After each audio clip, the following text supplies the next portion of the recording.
and welcome to the Valley. Today, I am your host, Janet Michael, and we have, I'm going to be corny and say we have a tasty show in store for you today. We are in the studio with Shanna Mueller. She is with VA Foodie, and I'm kind of excited. This is one of those shows that kind of happened by accident because I personally follow you guys on Twitter. I've seen your Instagram. I get your emails, and just like, this is kind of a cool concept, and I love what you guys are doing, so I just reached out to your forum on your website and said, hey, you guys want to come to a Valley today? And I'm so grateful that you did. Yes, we live pretty close to you, so it wasn't hard to get here. So, Shanna, tell me a little bit about VA Foodie. Give me kind of the overview of what you are, who you are, and then we'll talk about how you got started and some of your background. Okay, so VA Foodie is actually a brand owned by a marketing company in Winchester called Water Street. And over the years of working with larger manufacturers, the creative director really enjoyed working with food brands. So we were looking for more food brands that we could work with, and the community didn't really exist to find it all in one place. And the stories that come from food brands are usually coming from a family recipe, something you could connect with. So we really enjoy working with them. So we said, well, since this community didn't exist, we can create it.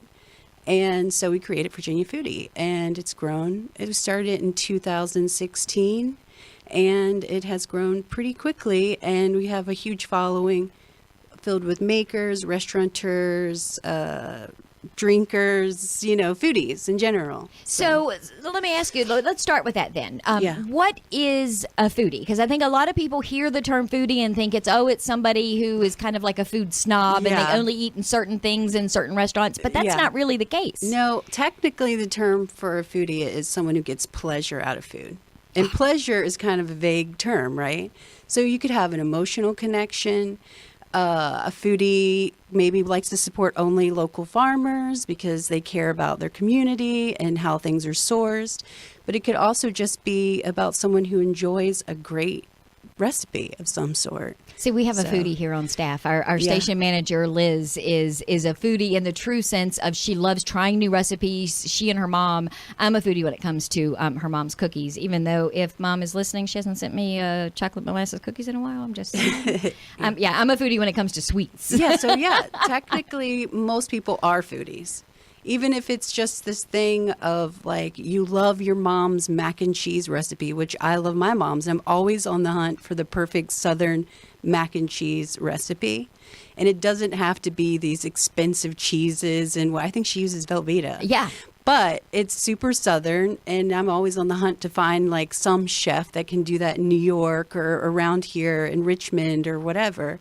It's about having emotional connections to food as well. Well, and you can, if I'm understanding correctly, you can be a foodie and just even so much like looking at recipes. You don't even have to necessarily eat the food as long as you like seeing how they're combined. Yeah. I'm a huge fan of Top Chef. And I love when they do these challenges where they have to deconstruct something. Yeah. I'd never heard of that before, but I found it fascinating. Like mac and cheese, they're deconstructing macaroni and cheese, and I'm like, what? Yeah, but it's fundamentally the things that give you the essence of something. And foodie culture is. You may just like to watch TV shows and stuff, So you touched on something a second ago talking about local sourcing. That's kind of important to you guys in what you do when you're putting together your things for VA Foodie. But what is local necessarily? I mean, we see things like, the grocery store, we're sourcing things local, but that's not as local as some of us, I think of it. Right. So the idea of local is supporting small businesses and local agriculture because a lot of that money, too, goes back into your community. It supports it. So your phone's blown up because people are saying you're doing a great job. That's what it is.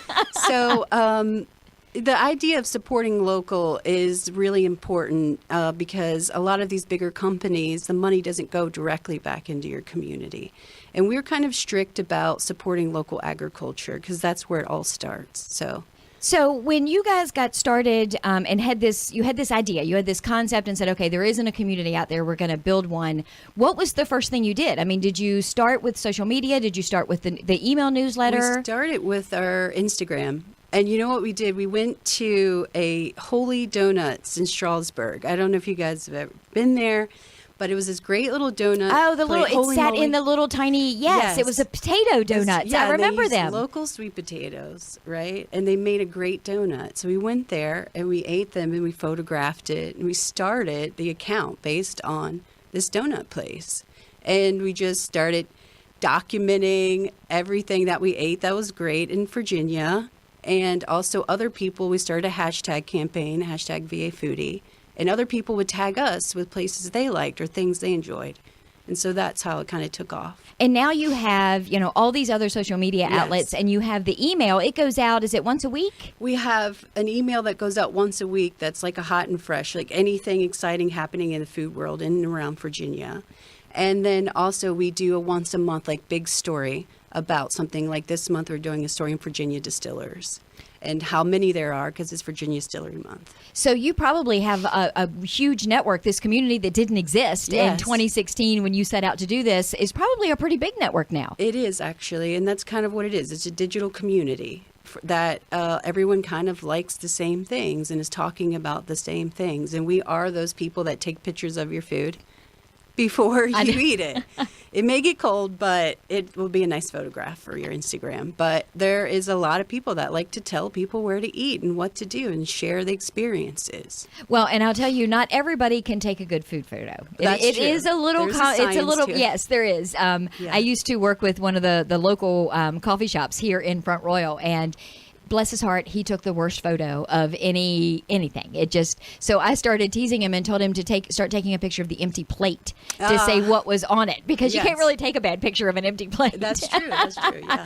So people literally just go out and live their lives, and they run into something and they may find it and just send it to you via hashtag. Mm-hmm. I'm guessing events are the same way. They reach out and say, hey, we've got this event where we're only doing, local wines Yes, or that sort of exactly. thing. Yeah.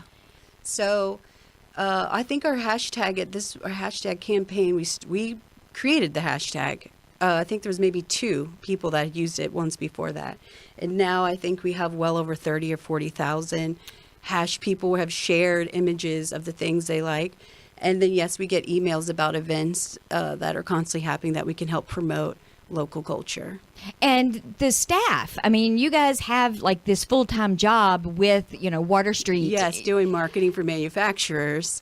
So we've taken all of our knowledge that we have and then applied it to Virginia Foodie as this brand. And we have a great time working on Virginia Foodie.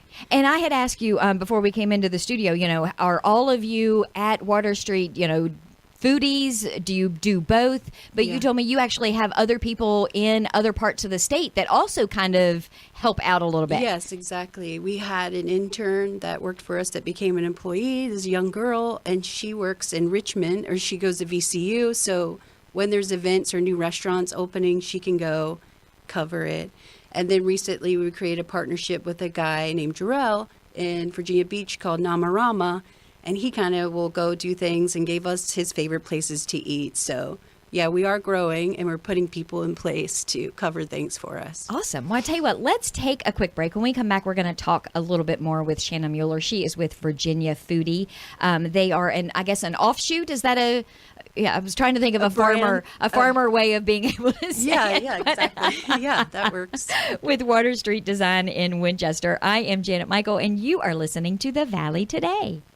Expecting to hear a commercial? Well, that's kind of what this is. First, I want to thank you for listening to the Valley Today podcast. You're one of many who listen to the show this way. Sometimes it's because our listeners didn't know that if they're away from the radio, they can still listen on our website, via the TuneIn app on their phone, or even on Alexa. We're also available in the Apple Podcast app and the Google Play Music app. Sometimes our listeners are just busy and they want to listen when it fits their schedule. Or maybe it's a guest of the show who want to hear what they sounded like when they were on the radio. We even have a few binge listeners who listen to a week's worth at a time. So if you want those people, your potential customers, to hear your message, your ad could have been here. And the bonus, your commercial isn't restricted to just 30 or 60 seconds. You can take up to 2 minutes to talk to those customers. There's even the opportunity to be the exclusive sponsor of the Valley Today podcast, which gets you on-air mentions at the end of every show. If all of this sounds interesting to you, give me a call at the station, 540-635-4121, or send me an email to Janet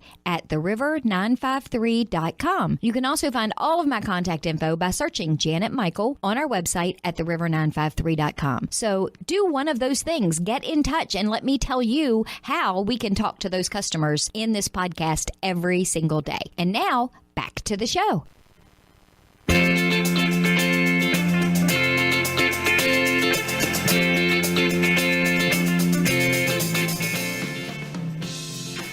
Welcome back to the Valley. Today, I am your host, Janet Michael, and this segment is brought to you by Valley Health Urgent Care.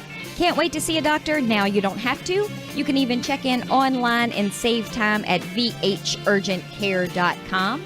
So we are in the studio today talking with Shanna Mueller. She is with VA Foodie. I'm pretty excited. We had a cool conversation during the break that now I'm going to repeat to a certain degree. But we were, I was talking about your website, and I think you guys have a phenomenal website. It's very pretty to look at, which you kind of have to have if you're talking about food anymore. Yes, exactly. That is true. But you have a lot of lists. You have the eat list, the drink list, the dine list, and the grow list. Yes. So tell me how you guys put those together. So eat and drink are pretty much manufacturers in the state of Virginia. And drink, obviously, like breweries, wineries, distilleries, sometimes soda places, water companies. And then the food manufacturing, the eat list is, like Edwards Hams or Route 11 Chips. Like, there's some great companies in Virginia that make some really great things. So I had joked with you during the break when I saw the dine list, and I said, so do you get like restaurants that call you and say, hey, will you come and have a free meal? But you pointed out you're not a food critic. No, we definitely are not food critics. We do get an invite probably at least once a day to come try out a new restaurant. So our reply back is, do you support local, and how do you support local? And what answer are you looking for there for the most part? Like, you don't have to do everything, but you have to be trying to make a concerted effort to be supporting local agriculture, whether you're sourcing your meat, eggs. There's so much in Virginia. It's like a huge bounty, luckily, in Virginia of agriculture, apples and corn. There's so much. And also making things from scratch, taking the time, thinking about what you're feeding your consumers. And so that's really important to us. And if they say, yes, we do this, yes, we do that, do you say, force yourself to have a free meal? Sometimes we'll go and eat, but we usually don't do it on their dime because we don't want to be influenced by that. But we do promote it, and we want our foodies to go try it. So, and then on your website, you have the grow list. I assume that's where you do feature a little bit more your farmers markets, your local farms, and things along those lines. Yeah, exactly. So, because it all starts there, right? And so and that's an ever growing. All those lists are ever growing, but farm markets are at the root of community in our state. And farmers. So we try to promote them as best we can and give them a digital platform, because they're usually one of the last people to ever move to this digital world, farmers, because they're out making the stuff. Yes. So well, and I joke, he's been on the show with me a couple of times. A dear friend of mine is Eddie Richard at Richard's Fruit Market. Oh, yeah. And Eddie has he has an Instagram account, he has a new Twitter, he has Facebook, and he has a website, and he has an email campaign. What he doesn't have is a computer. Oh. So how he runs it? He has no idea how any of this stuff happens for him. I take care of it. Oh, okay. That's great. Yeah, that's very But nice. you're right, because in so many cases, these are people that are family-owned farms, and they're out making sure the apples are growing from the trees and the peaches are growing and the strawberries and all of these other things. They don't really have time to promote themselves, which is what needs to happen for these restaurants to be able to use them. Exactly. And so if we promote it, and then a restaurant that follows us will see them, they may be able to reach out to them and say, hey, I want to use some of your stuff. And that's about the community we built for VA Foodie. Well, and we were joking during the break, too, when I was asking about the free meals. You do get free samples that are sent to you, so that's kind of handy. Yes, a lot of coffee. I should work there. I'm going to just start popping into your office now that you and I are close personal friends. Yes, exactly. Yes. So people just randomly send you things, hoping that maybe you'll like it and then want to feature it in the newsletter or on your website or something along those lines. On our social media. And so I personally am a big coffee person. So if we get coffee and it's good, I'm usually putting it up on the Instagram. So I will work for coffee. See, you and I are going to be very, very good friends. So are there things, you guys have been at this for 2 years. Are you where you thought you would be? I mean, when you started this whole idea 2 years ago, is this kind of what you expected? Are you much further along than where you thought you'd be at this point? Well, we kind of just wanted to lean in what was actually happening in the state of Virginia with foodie culture and manufacturers. And we have created tremendous relationships with people and connected people in a way that we didn't think would be possible. We've become big advocates for the supporting local culture and farming, and we take that pretty seriously. So yeah, it has grown, but it's also our original goal of just like leaning in and finding out what's out there. It has become much bigger than we realized, which is very cool. Do you find that it has been more difficult than you thought it would be not to become commercial, to kind of keep, you were talking about restaurants and reviews and people sending samples. Yeah. That's probably one of the more difficult things, is because once you become popular and people understand what you're doing and why you're doing it, everybody kind of wants to jump on and say, hey, talk about me. Yes, they do. But we always have had that strong line about supporting local culture and farmers. So where do you think you'll be in 5 years? We talked during the break about Southern Foodie. I mean, do you see expanding into different areas of, different states and across the country? I think for us working with some food manufacturers and we noticed that there's a kind of a need to help some of these smaller businesses become bigger brands, and we kind of know how to do that. That's part of our goal with Water Street, working with some food companies, or more. But also growing Virginia Foodie, because we've learned that just because we're Virginia Foodie doesn't necessarily mean that we're only talking about Virginia all the time.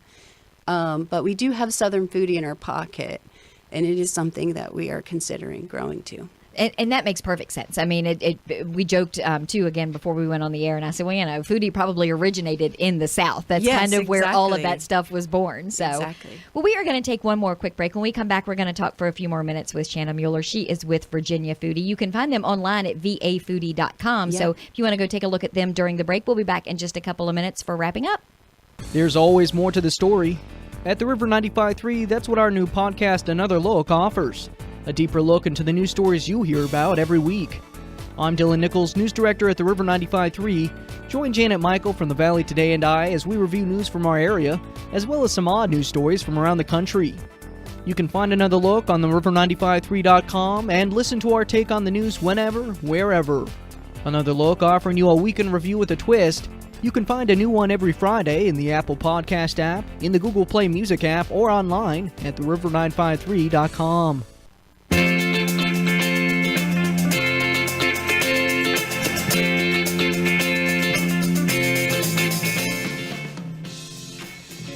Welcome back to the Valley Today. I am your host, Janet Michael, and this segment is brought to you by Valley Health, offering the latest minimally invasive surgery advancements.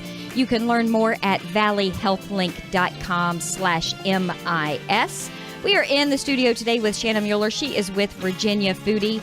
We have been talking about all kinds of things that they have gotten started. And Shanna asked me during the break, so do you think you're a foodie now? And I think I am. Yes. I'm going to have to go get a T-shirt that says, I didn't know it, but now I'm a foodie. Yeah, there you go. So if somebody was listening and they're now suddenly realizing, wait, I thought foodie was, this whole other thing, and now I realize I'm in it, how can they participate and become part of your community? Well, you can easily follow us on our social media streams, Instagram, Facebook, Twitter, which is VA Foodie. And then you can also go to vafoodie.com and sign up for our email, which we send out once a week, and then our big feature stories that come out once a month for now. And just share. Tell us what you love and tell us good ideas and places to go and things to try and maybe something you make. Well, and you had mentioned the hashtag VA Foodie. Is that still what you guys like for people to use? Still running strong, so we still use hashtag VA Foodie on all of our social media streams. So if you see something, you make something, a recipe even, we started sharing on our website as well. Awesome. So, and we had talked briefly before when we were sitting out in the lobby, and you were talking specifically about Front Royal and the huge network of people here in Front Royal that do have a lot of local flavor to them. Yes. Happy Creek is one of our favorite coffee shops around because they do support local in many different ways. There's the restaurant Element. They've been supporting local farmers for quite a while. Pavement is another fun place to eat at that supports locals. And those are probably things that there's no way that you personally or your team would necessarily know about every one of these restaurants that are out there doing Right. that. So that's kind of where this community comes in. Yes, exactly. Tell us about it. Awesome. Well, I am excited. I'm so glad that you were able to come. I'm sitting here looking at what I had printed off from your website, and I'm trying to figure out which list I Yes. want to go look at first. Do you have a favorite? Is there you mentioned earlier coffee. Do each of you in the office have your thing? Oh, okay, this one Yes. is, I joked about bourbon, but this is macaroni and cheese, or this is... Our Richmond foodie is a vegan, which is interesting, right? Because we have all these indulgent burgers and stuff as well, but she knows all the best vegan, vegetarian places to eat. And some of them are fast foodies, which is like great burgers or whatever. So I'm kind of a Southern foodie. Like anything done Southern, elevated is my thing. So Well, and you and it's funny you mentioned fast food, because that's the one thing that most of what you focus on here are local restaurants. They're not franchises. You're not going to be Right. able to talk about Zaxby's Chicken, Right. or something along those lines. Not that there's anything wrong with them, but that's just not in this wheelhouse. right, but you can still enjoy like a great burger or hot dog, and it can be locally made, and that is kind of in that fast foodie, quick, fast casual world. Awesome. Well, I have a whole list of places that you can go when we're Okay, done. So, great. yeah, if people are my friends and then now they're going to think, okay, I'll Yeah. have to give Janet a shout out. Thank you for that.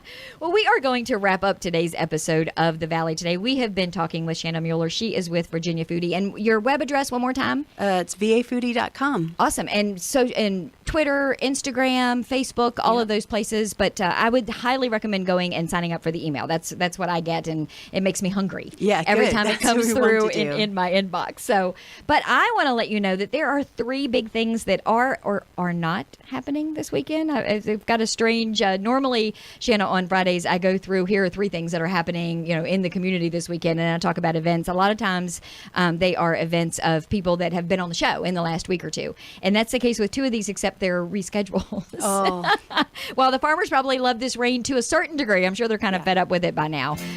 It is causing some events to be postponed. So if you were listening to the show last week, we talked about the Green Neighborhood Expo that was going to happen downtown in Winchester tomorrow. It has actually been moved to Saturday, October 20th. We also talked to the people from Dandelion Meadow over in Loudoun County. Their Art from the Heart fundraiser has been rescheduled until Sunday, September 23rd.